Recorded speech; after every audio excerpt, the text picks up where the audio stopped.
Okay, do you ever catch yourself either overreacting to a situation or you're underreacting, like you're numbing and you know that you're doing it, but you cannot help it and you cannot logic yourself out of it? Sometimes those situations make you feel really out of control, like I should be responding better, but I literally can't. Like your emotions just seem to take over your actions. And I'm here to tell you that there is one, a reason why you're doing that, and two, a very active way that you can sit with those emotions a lot better and not react in such either really high or really low ways.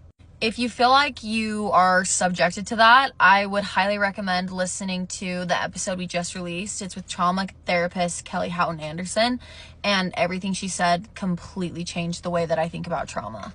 I don't know exactly where this came from, but I always thought that trauma is like a big enough word that it deserves something really traumatic, right? So like a car accident, a divorce, a death, like these really big, intensive experiences that's like, yes, I'm dealing with trauma, which yes, those are all traumatic experiences. But what was so interesting is Kelly described and defined trauma as anything that takes your brain from a positive mindset to a negative mindset. Literally anything. And I know that can sound like a lot, but just stick with me. Kelly described what is called your threshold of tolerance, and anything that falls in here is what you are able to deal with. So let's say like my friend says something rude to me and it falls within that window. I can regulate pretty well, work through that, understand it. But anything that falls above that threshold or anything that falls below that threshold is going to elicit a trauma response from me. So like an example of this would be, right, like for me, when my dad passed away, which yes, was a very traumatic thing for me. If someone like enters and leaves my life for some reason, I found myself either overreacting to that situation or numbing and being like, I don't really care, when obviously I did care that that person left.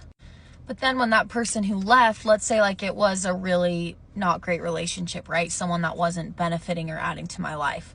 When they left, it was still eliciting a lot of emotions for me, even though I knew it was a good thing. But I would find myself either overreacting or underreacting, pretending like I didn't really care that that person left. Obviously I did. Or like I would feel really emotional about it when I knew this is a good thing. Why is it eliciting such a strong emotional response? And that's because it was taking me out of my threshold of tolerance.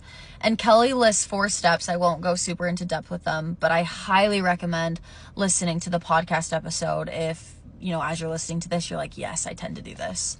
Step 1 is to observe the behavior. Step 2 is to question the behavior. Why am I doing